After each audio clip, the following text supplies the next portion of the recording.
ଆସନ୍ତା 2025-26 ଏବଂ 26-27 ବର୍ଷ ପାଇଁ ଜଙ୍ଗଲ ନିଆଁକୁ ପ୍ରତିହତ କରିବାକୁ ସମ୍ବଲପୁର ବନଖଣ୍ଡ ପକ୍ଷରୁ ବ୍ୟାପକ ପ୍ରସ୍ତୁତି କରାଯାଇଛି। ଗତ ବର୍ଷର ଅନୁଭୂତିକୁ ଭିତ୍ତି କରି ଚଳିତ ବର୍ଷ ବନ ବିଭାଗ ଅଧିକ ସତର୍କତା ଅବଲମ୍ବନ କରୁଛି।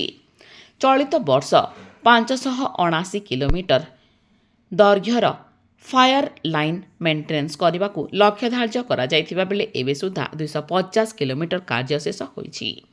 ନିଆଁ ଲିଭାଇବା ପାଇଁ 5ଟି ସ୍ୱତନ୍ତ୍ର ଫାୟାର ଫାଇଟିଂ ସ୍କ୍ୱାଡ୍ ଗଠନ କରାଯାଇଥିବା ବେଳେ ଏଥିରେ 50 ଜଣ ତାଲିମପ୍ରାପ୍ତ କର୍ମଚାରୀଙ୍କୁ ନିୟୋଜିତ କରାଯାଇଛି ଏବଂ ସେମାନଙ୍କ ଗମନାଗମନ ପାଇଁ 5ଟି ସ୍ୱତନ୍ତ୍ର ଗାଡ଼ିର ବ୍ୟବସ୍ଥା ହୋଇଛି। ସାରା ବନଖଣ୍ଡରେ 144ଟି ଫାୟାର ବ୍ଲୋର ଯନ୍ତ୍ର ପ୍ରସ୍ତୁତ ରଖାଯାଇଛି।